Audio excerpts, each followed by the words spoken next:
Hormuz প্রণালী বন্ধের পর এবার লোহিত সাগরের বাব আল মানদেব এবং আরেক গুরুত্বপূর্ণ জলপথ সুয়েজ খালও বন্ধের শঙ্কা তৈরি হয়েছে। এমন পরিস্থিতিতে বিশ্ববাজারে জ্বালানি তেলের দাম উঠেছে ব্যারেল প্রতি $115।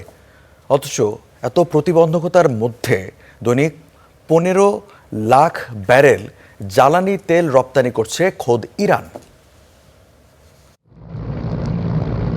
শনিবার হঠাৎ করেই ইসরায়েলের সামরিক স্থাপনায় মিসাইলের ব্যারেজ ছুড়েছে ইয়েমেনের সশস্ত্র হুতি বিদ্রোহীরা। ইয়েমেন সমর্থিত সশস্ত্র গোষ্ঠী এই হামলার মধ্য দিয়ে যেন জানান দিল ইসরায়েলের বিরুদ্ধে তেহরান যুদ্ধে যুক্ত হয়েছে হুতিরা।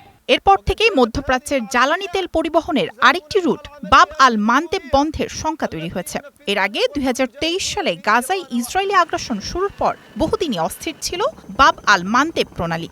বিশ্বের মোট জ্বালানির তেলের প্রায় 10% এবং এলএনজির বড় অংশ সরু এই পথ দিয়েই সরবরাহ করা হয়। অন্যদিকে লোহিত সাগরকে ভূমধ্য সাগরের সাথে যুক্ত করা কৃত্রিম জলপথ সুয়েজ খাল বিশ্ব বাণিজ্যের অন্যতম প্রধান রুট, যেই জলপথ দিয়ে মধ্যপ্রাচ্য থেকে ইউরোপ ও এশিয়ার মধ্যে বিপুল পরিমাণ পণ্য পরিবহন করা হয়। হুতিদের হামলার কারণে এই রুটের জাহাজ চলাচল ব্যাহত হলে সরবরাহ ব্যবস্থায় বড় ধরনের ধাক্কা লাগতে পারে। পরিস্থিতি জটিল হলে জ্বালানি তেলের বাজারও আরও অস্থিতিশীল ও ঊর্ধ্বমুখী হওয়ার আশঙ্কা রয়েছে।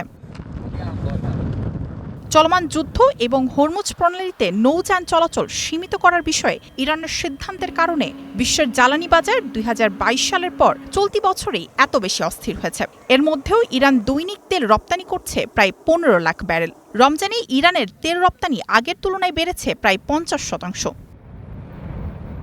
মধ্যপ্রাচ্যের সংঘাত শুরুর পর বিশ্বের অন্যতম গুরুত্বপূর্ণ জ্বালানি পরিবহন পথ হরমুজ প্রণালী দিয়ে জাহাজ চলাচল ব্যাহত হয়ে জ্বালানির বাজারে এই অস্থিরতা তৈরি হয়েছে। অস্থিরতার আগে প্রতিদিন প্রায় 2 কোটি ব্যারেল তেল এই প্রণালী দিয়ে আমদানি রপ্তানি হতো। এই জলপথ দিয়ে জাহাজ চলাচলে ইরানের নিষেধাজ্ঞা থাকায় একদিকে বেড়েছে তেলের দাম, অন্যদিকে বাড়ছে মূল্যস্ফীতির শঙ্কা। মাইশিকা রহমান, স্টার নিউজ।